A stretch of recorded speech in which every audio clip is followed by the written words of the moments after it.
সোনার কেল্লা ছবিতে প্রথম এই চরিত্রের সঙ্গে আলাপ হয় বাঙালির। সুটকেস, জলের ফ্লাস্ক, হাতে হ্যান্ড গ্লাভস এবং আরও নানান জিনিসপত্র নিয়ে কুলির মাথায় কাঁধে চাপিয়ে কামরার দরজা আটকে প্রবেশ ঘটে জটায়ুর। আর প্রথম সংলাপ বাঙালি অ্যাকসেন্টে হিন্দি বলিয়ে করেছেন সত্যজিৎ রায়। সম্ভালকে, ইম্পোর্টেড হ্যায় জাপানি সুটকেস। তারপরেই তং মত করো, কাফি হো গিয়া, জাদা হো গিয়া, যাও যাও বলে কুলিকে বিদায় করা।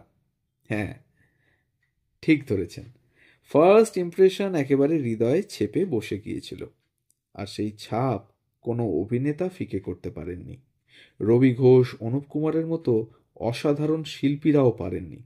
তবে শুধুমাত্র জটায়ু বা হাল্লা শণ্ডির রাজা বা বৈজ্ঞানিক নয়, বাংলা ছবিতে বেশ কিছু স্মরণীয় চরিত্রে অভিনয়ের ছাপ রেখে গিয়েছেন অভিনেতা সন্তোষ দত্ত। হ্যাঁ, আজকে বলবো সন্তোষ দত্তের গল্প। নমস্কার বন্ধুরা, কেমন আছেন সবাই? গল্প যেখানে সত্যি চ্যানেলের আরও একটি নতুন গল্পে আপনাদের সকলকে স্বাগত জানাই আমাদের চ্যানেলে। আবারও মনে করিয়ে দিই, যদি চ্যানেলে নতুন হন তাহলে অবশ্যই আমাদের চ্যানেলটিকে একটু সাবস্ক্রাইব করে পাশে থাকবেন। বেল আইকনটিকে প্রেস করে নেবেন যাতে পরবর্তী গল্প খুব তাড়াতাড়ি আপনাদের কাছে পৌঁছে যায় তার জন্য। আর যদি আমাদের ইনফরমেশন ভালো লাগে, গল্প ভালো লাগে, তাহলে একটা লাইক, একটু কমেন্ট আর একটু শেয়ার করবেন। 2রা ডিসেম্বর 1925 সালে ঢাকায় জন্মগ্রহণ করেন সন্তোষ দত্ত। ছোট থেকে অভিনয় এবং নাটকের প্রতি অসম্ভব টান ছিল তার। সেই টান কাটাতেই অল্প বয়সে বিয়ে দিয়ে তাকে ঘোরতর সংসারমুখী করতে চেয়েছিলেন তার বাবা মা। যদিও থিয়েটারের নেশা বাবার কাছ থেকেই উত্তরাধিকার সূত্রে পেয়েছিলেন সন্তোষ দত্ত, আর নাটক এবং অভিনয়ের প্রতি সেই টানই তাকে পৌঁছে দিয়েছিল সিনেমার পর্দায়, তাও সত্যজিৎ রায়ের হাত ধরে পরশপাথর ছবিতে। রূপকার গ্রুপের হয়ে তিনি চলচ্চিত্র চচ্চড়ি নাটকে ভবদুলালের চরিত্রে অভিনয় করছিলেন। দর্শক আসনে বসেছিলেন সত্যজিৎ রায়। জহুরির চোখ, তাই রত্ন চিনতে সময় লাগেনি এবং ভুলও হয়নি তার।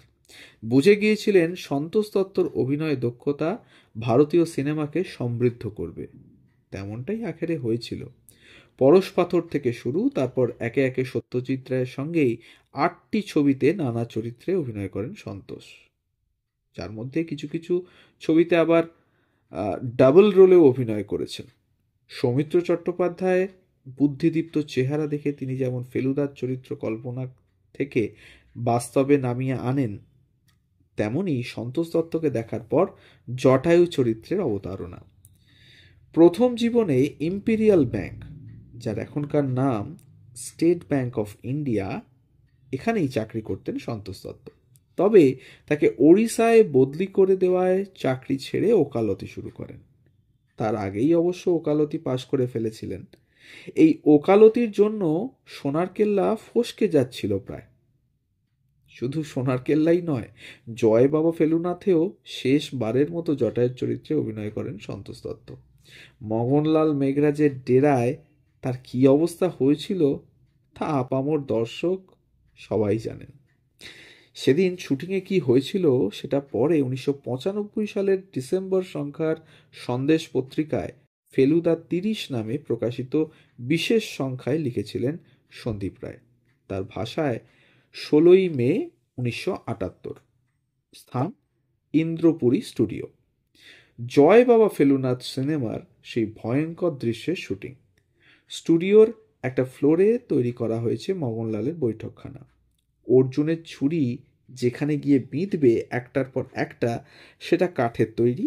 বাবা সেখানে একটা রাক্ষসের ছবি আউটলাইন করে দিয়েছিলেন, সেটাতেই শিল্পীরা তার উপরে রং করেছেন।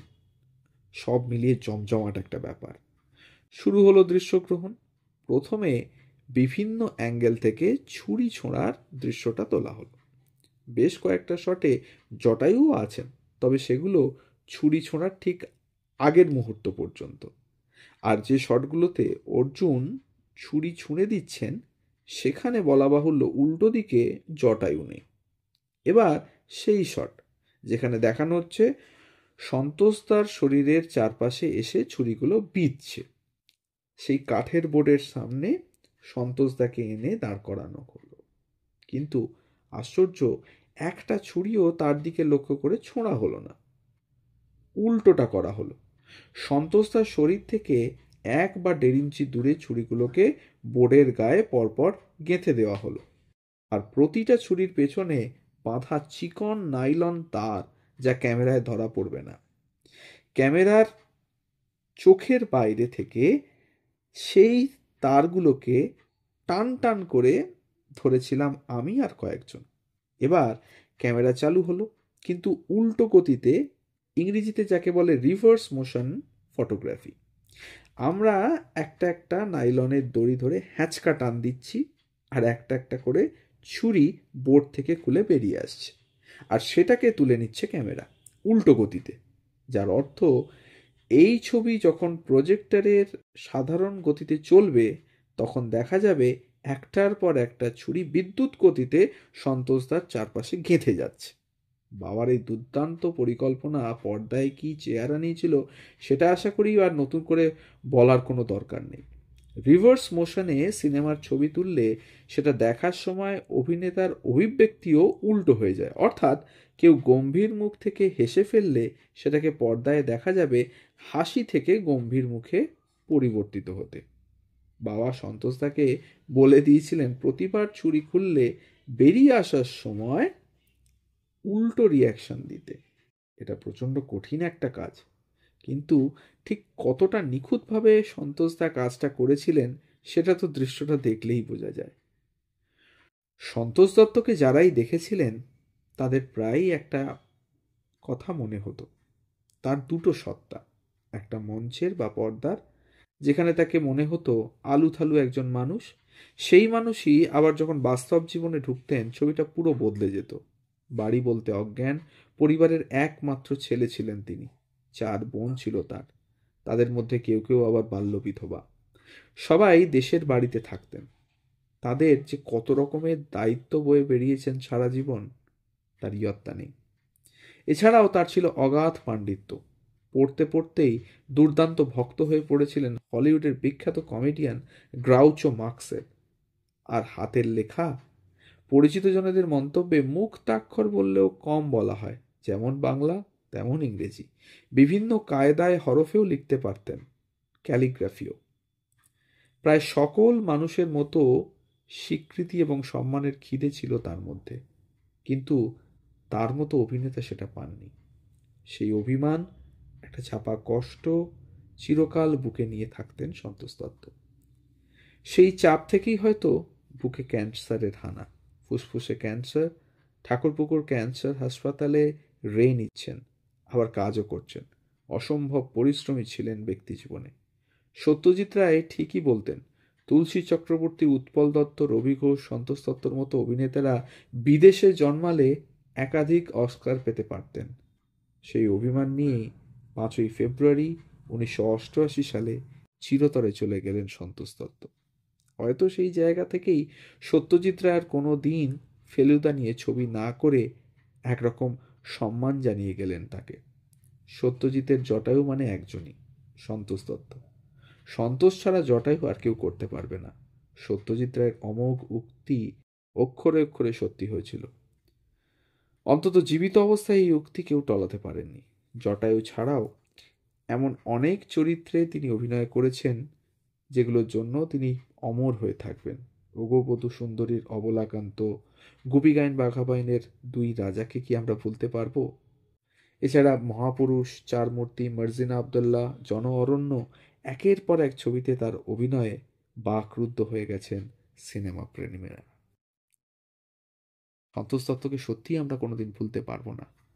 তার এই অসম্ভব অভিনয় দক্ষতাকে কুর্নিশ জানাই আমাদের চ্যানেলের পক্ষ থেকে।